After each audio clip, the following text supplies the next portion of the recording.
আমরা ফিরে এলাম আমাদের দ্বিতীয় পর্বে মনের কথায় নারায়ণ গোস্বামীকে নিয়ে। আপনারা দেখছেন পারফেক্ট ফর বাংলা টিভি। এই মুহূর্তে আমি সৌরভ আপনাদের সঙ্গে মনের কথায় নারায়ণ গোস্বামী এই বিশেষ এপিসোড নিয়ে। দেখুন পারফেক্ট ফর বাংলা টিভি, সবার জন্য।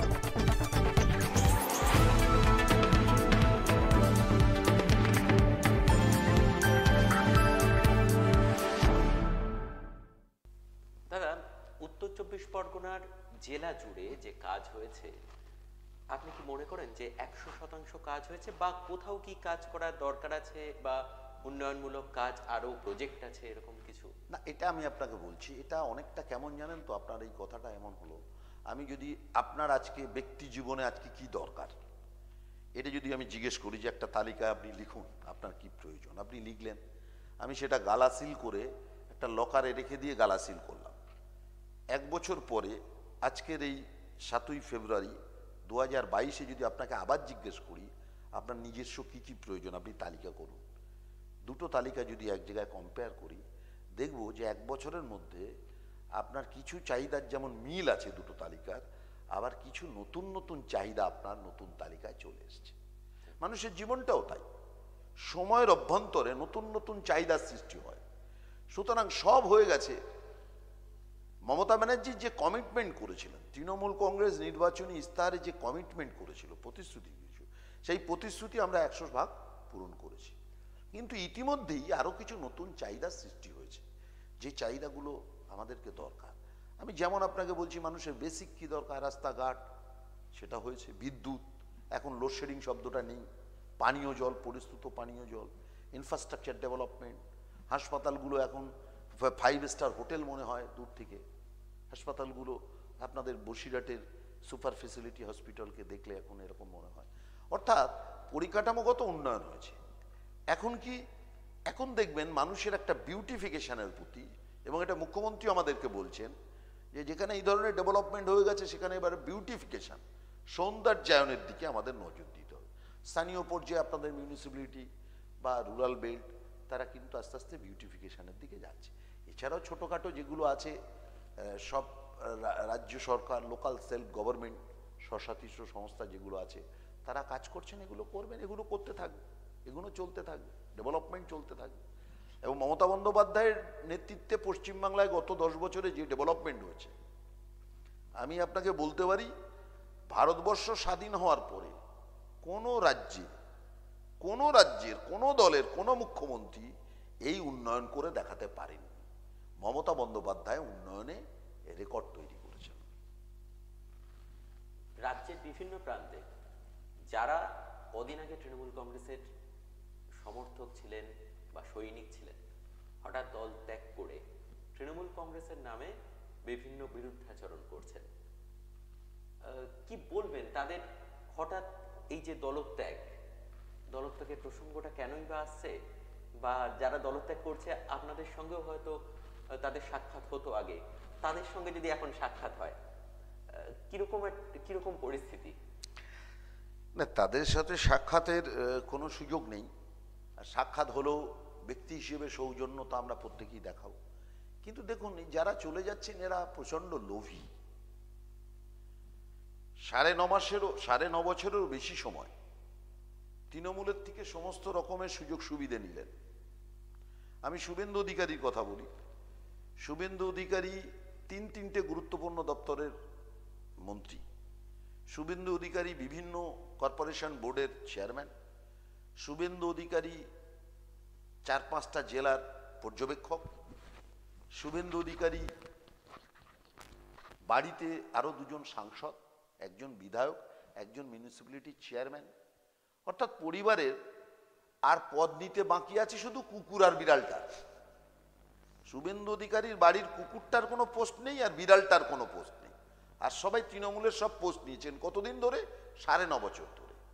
9.5 বছর এত ভোগ করবার পর 3 মাস পরে যখন ভোট, এই ভোরবেলা উনি বলছেন যে আমার এই মানুষের উন্নয়ন হয়নি, মানুষকে ভুল বোঝানো হয়েছে এবং আমি ভুল করেছিলাম। যার নিজের ভুল বুঝতে 10 বছর সময় লেগে যায়, তিনি কিসের জননেতা? আমার ভুল তো আমি খুব বেশি হলে টাইম হলে একদিনে বুঝতে পারবো আমার ভুল হয়েছে।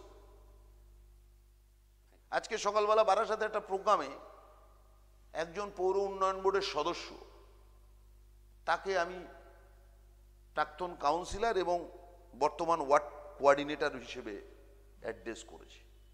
পরে বলল, দাদা আমি পৌর উন্নয়ন বোর্ডের মেম্বার। তো আমি বললাম, ভাই আমার ভুল, আমি তো 2 মিনিটে সংশোধন করে নিলাম।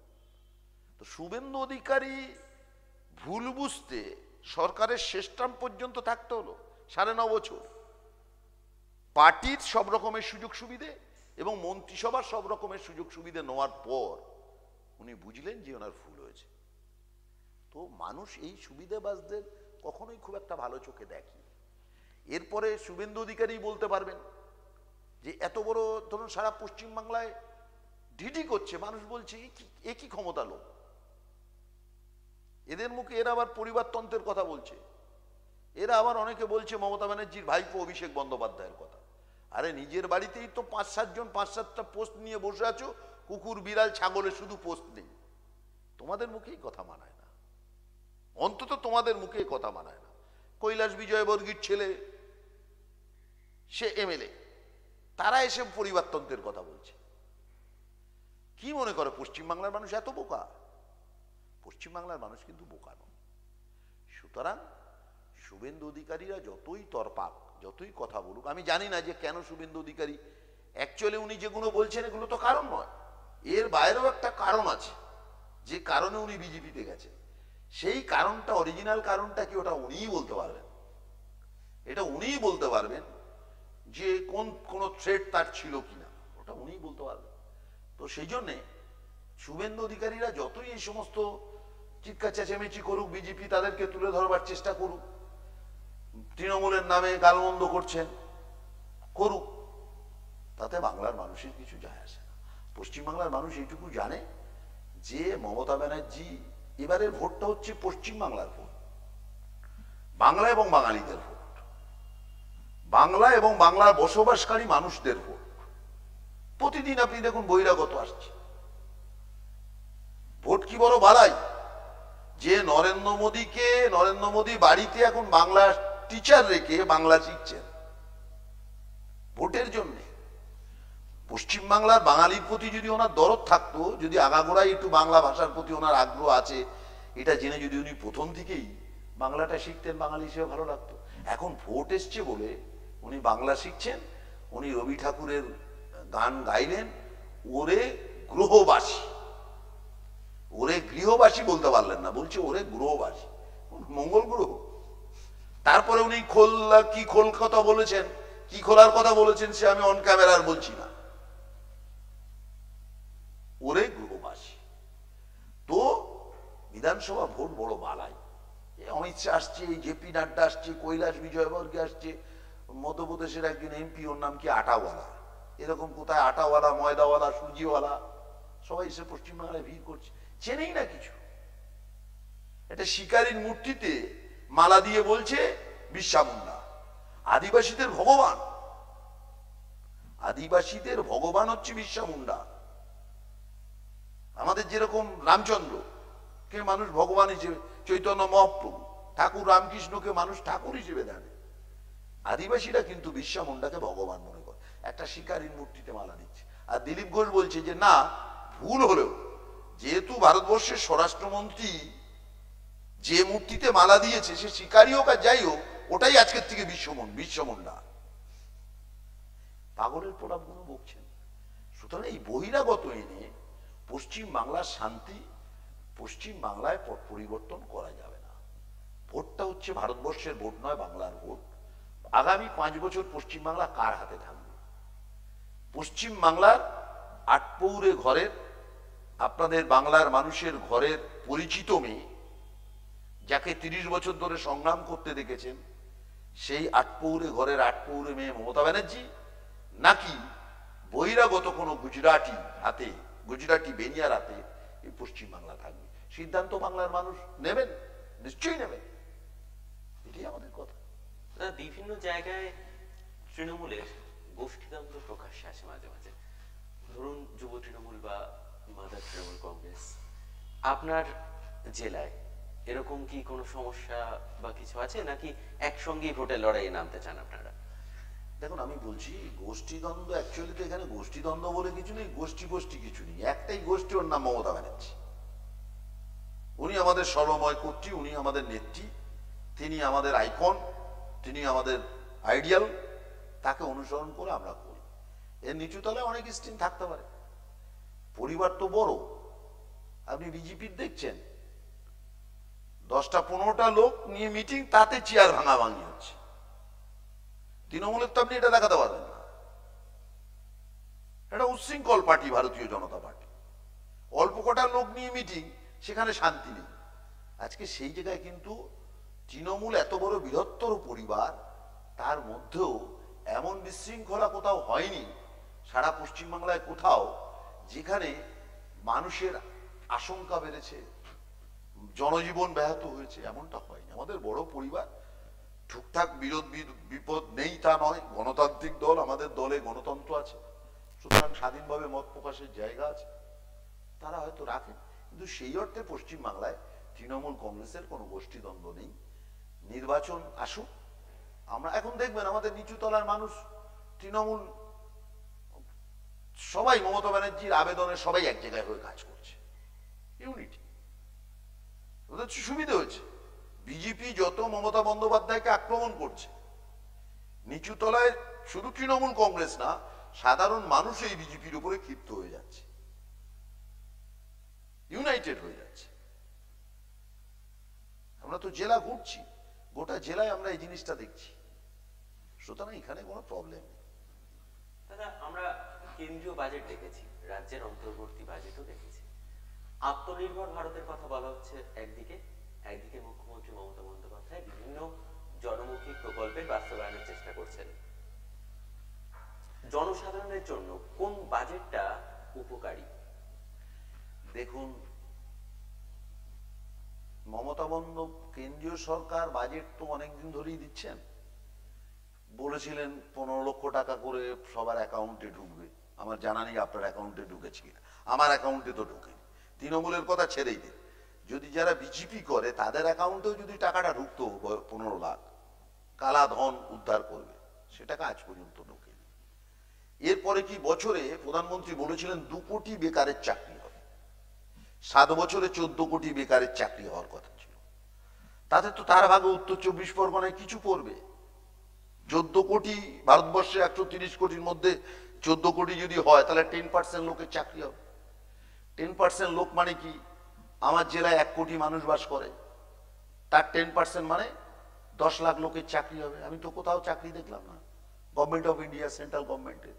এগুলো তো সব প্রধানমন্ত্রী বলেছিলেন। এই ভাওতাগুলো দিনের পর দিন দিয়ে যাচ্ছে। এই বাজেট, কেন্দ্রীয় বাজেট মানে এটা একটা বড় ভাওতা, বড় ধাপ্পা, এ অন্তঃশ্বাস শূন্য, কোনো কাজ নেই। কিন্তু উল্টো দিকে রাজ্য সরকার যা বলে সেটা করে। কি? রাজ্য সরকার মমতা ব্যানার্জি বিনামূল্যে রেশন দিচ্ছেন। আগে যেটা 2 টাকা ছিল, এখন বিনা পয়সায়। এই জেলায় একজন, এই রাজ্যে একজন বিজেপির লোক বলতে পারবেন যে আমি বিজেপি করি বলে আমাকে বিনা পয়সায় রেশন থেকে তৃণমূল বঞ্চিত করেছে? পারবেন না, কারণ মুখ্যমন্ত্রীর নাম মমতা ব্যানার্জি। সকলের জন্য বিনা পয়সায় স্বাস্থ্যসাথী কার্ড, বছরে 5 লাখ টাকা চিকিৎসা করতে পারবেন, সরকারি হাসপাতালে নয়, বেসরকারি। কলকাতার নাম করা যে নার্সিং হোমগুলো, এমনকি চেন্নাই, মাদ্রাজ, ভেলোর, ব্যাঙ্গালোর, আপনি ট্রিটমেন্ট করতে পারবেন। বিজেপি দেখেছেন তো যে দিলীপ ঘোষের পরিবারের লোকও লাইনে দাঁড়িয়ে স্বাস্থ্যসাথী কার্ড দিচ্ছে। বিজেপির নেতারা বলছে আয়ুষ্মান ভারত ভালো, স্বাস্থ্যসাথী কার্ড খারাপ, ভাওতা, অথচ সেই বিজেপির লোক, বাড়ির লোকজনই লাইনে দাঁড়িয়ে স্বাস্থ্যসাথী কার্ড দিচ্ছেন। আপনাদের এখানেও তাই আছে।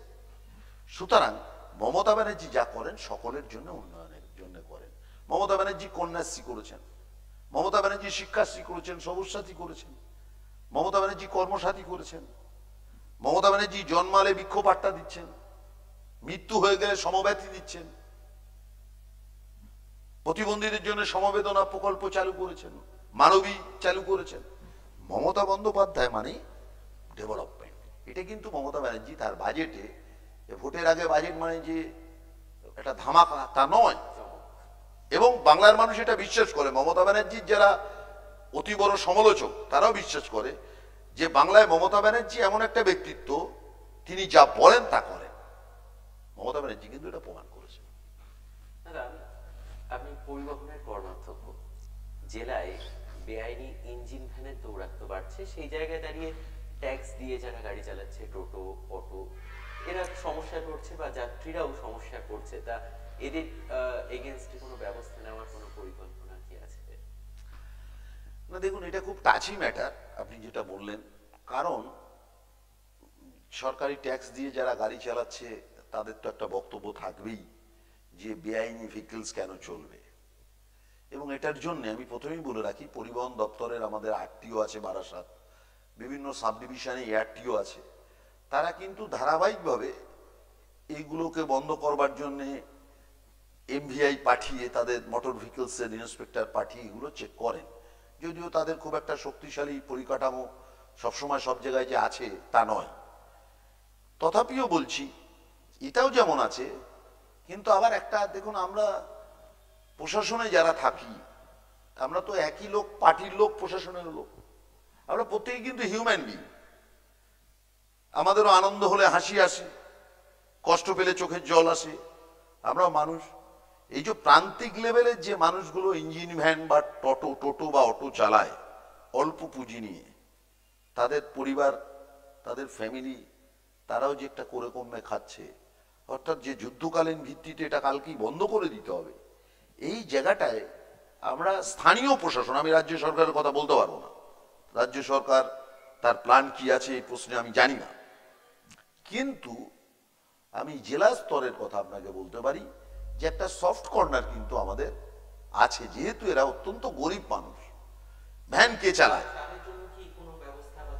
ভ্যান কে চালায়?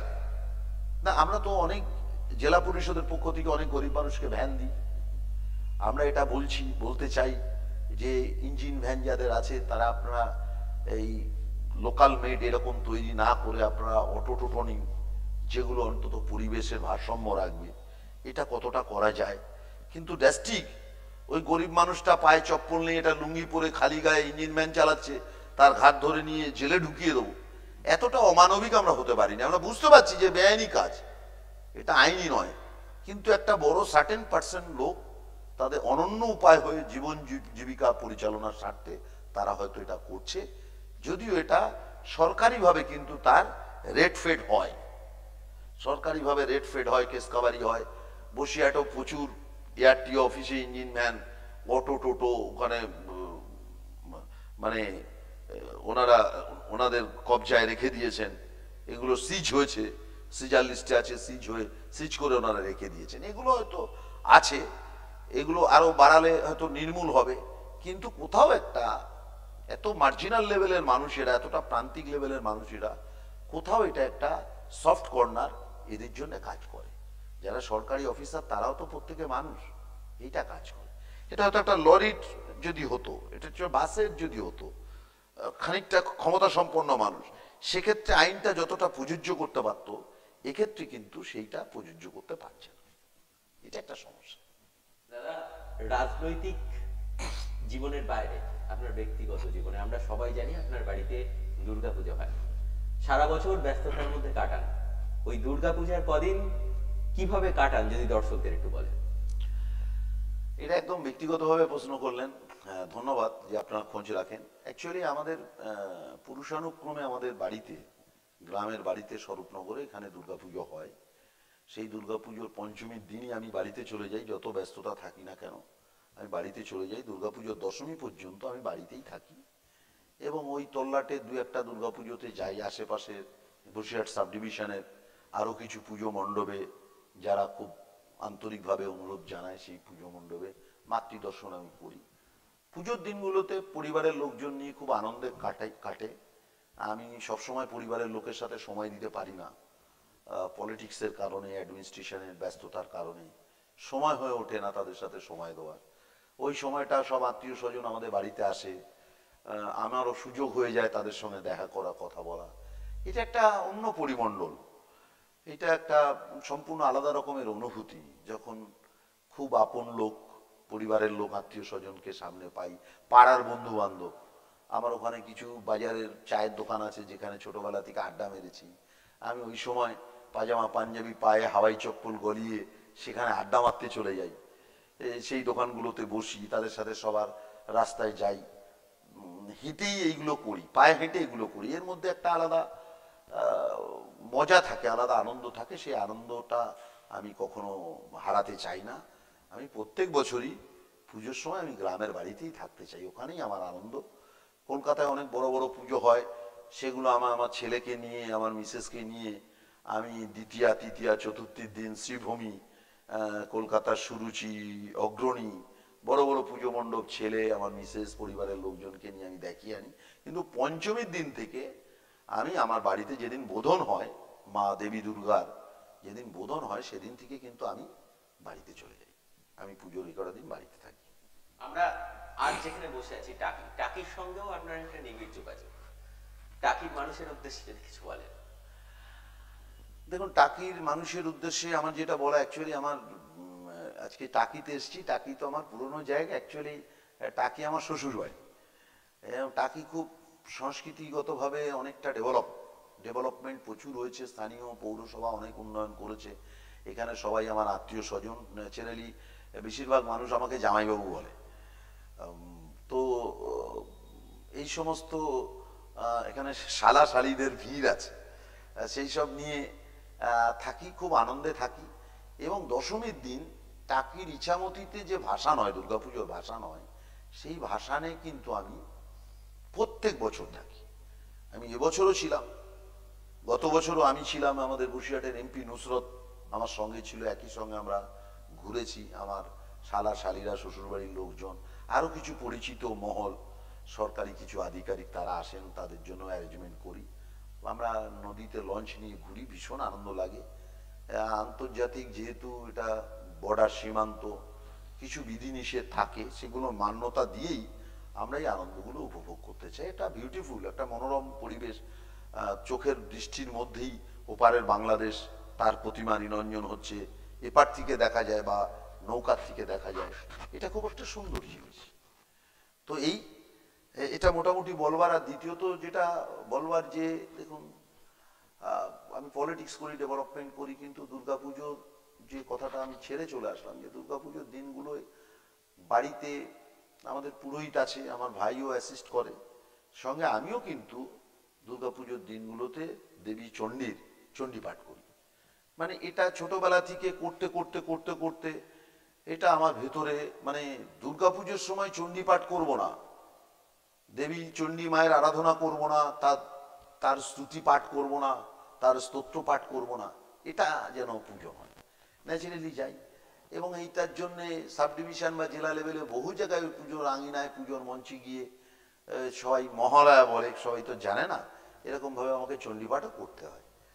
তো সেগুলো করি সকলের মনোরঞ্জনের জন্য, সকলের ভালো লাগার জন্য। আজকে আমাদের এই স্টুডিওয়ে টাকির জামাইবাবু আপনি, সেই জামাইবাবুর কাছে টাকির মানুষের পক্ষ থেকে আমাদের আবদারি বলতে পারেন, যে সেই চণ্ডীপাঠটা একবার আমাদের দর্শকদের জন্য যদি করেন।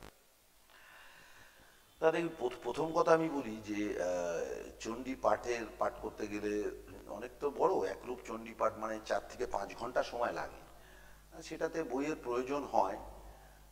মুখস্থ আমার আছে, যথেষ্ট মুখস্থ আছে, কিন্তু চণ্ডী পাঠ তার একটা পরিবেশ লাগে, তার একটা বেশভূষা। এইভাবে কোট পরে, প্যান্ট শার্ট পরে চণ্ডী পাঠ নয়। কিন্তু যেহেতু আপনাদের একটা অনুরোধ আছে, আমি যথাসংখ্যক ছোট করে আমি আমার উপস্থাপনাটা করবার চেষ্টা করছি, সেটা আপনারা শুনুন। আমি প্রথমেই বলছি যে আমার সামনে বই নেই, ভুল ত্রুটি হলে আপনারা প্লিজ আমাকে মার্জনা করবেন।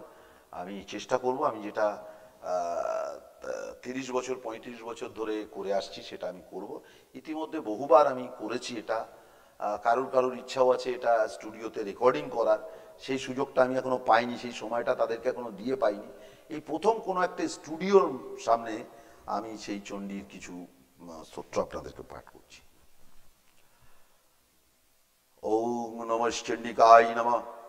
ওং জয়ত্যং দেবী চামুণ্ডে, জয় ভূতাপহারিণী, জয় সর্বগত দেবী কালরাত্রি নমস্তুতে।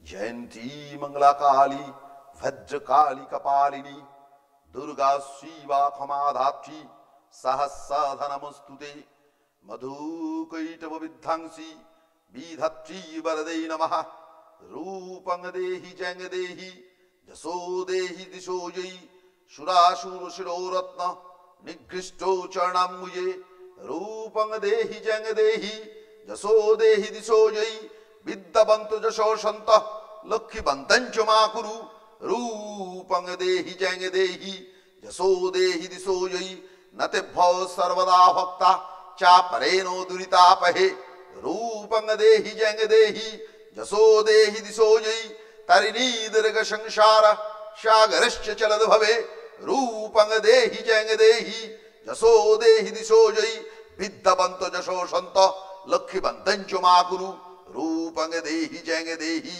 যশো দেহি দিশো জয়ী ত্বং স্বাহা ত্বং স্বাধা ত্বং হি বসটকার সরাত্তিকা সুধাতমেশ্বরে নিত্যং তেষু বিদ্ধি পূজায়তে ঐন্দ্রিগজ সমারূঢ়া ঈশ্বরী বিশ্ববাহুনা ব্রাহ্মীহংস সমারূঢ়া শরণবর্ণ চতুর্ভুজা या देवी सर्वभूतेषु शक्तिरूपेण समस्थिता नमस्त्वश्वै नमस्त्वश्वै नमस्त्वश्वै नमो नमः या देवी सर्वभूतेषु मातृरूपेण समस्थिता नमस्त्वश्वै नमस्त्वश्वै नमस्त्वश्वै नमो नमः या देवी सर्वभूतेषु लज्जारूपेण समस्थिता नमस्त्वश्वै नमस्त्वश्वै नमस्त्वश्वै नमो नमः या देवी सर्वभूतेषु भीतिरूपेण धीयते नमस्त्वश्वै नमस्त्वश्वै नमस्त्वश्वै नमो नमः या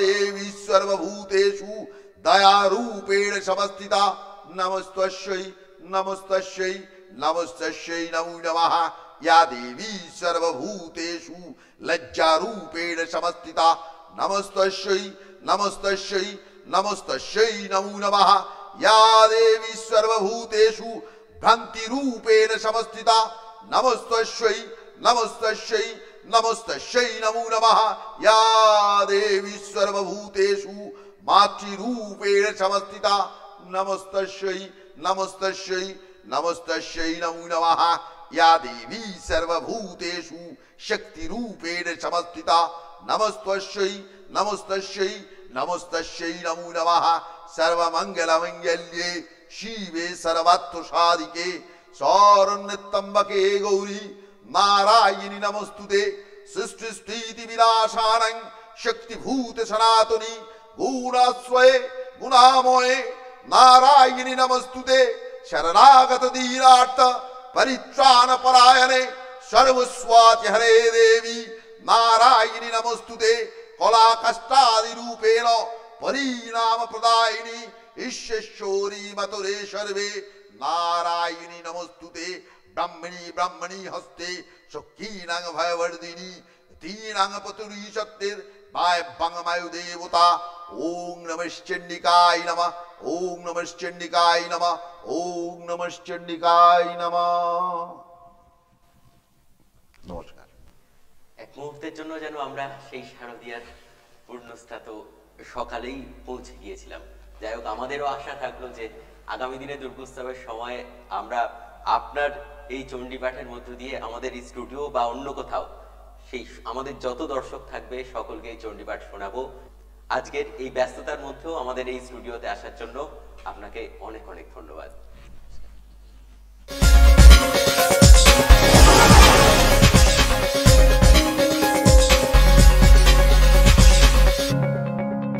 শিক্ষা কিংবা সংস্কৃতি, রাজনীতি কিংবা খেলাধুলা, আপনার জেলার কোথায় কি হচ্ছে তা জানতে নজর রাখুন আমাদের ক্যামেরায়। সাবস্ক্রাইব করুন আমাদের YouTube channel P4 Bangla TV, follow করুন আমাদের ফেসবুক পেজ P4 বাংলা টিভিতে। আপনার এলাকার যে কোনো সংবাদ পরিবেশনের জন্য আমাদের হোয়াটসঅ্যাপ নাম্বারে আপনার এলাকার খবর পাঠাতে পারেন। দেখুন পারফেক্ট 4 বাংলা টিভি, সবার জন্য।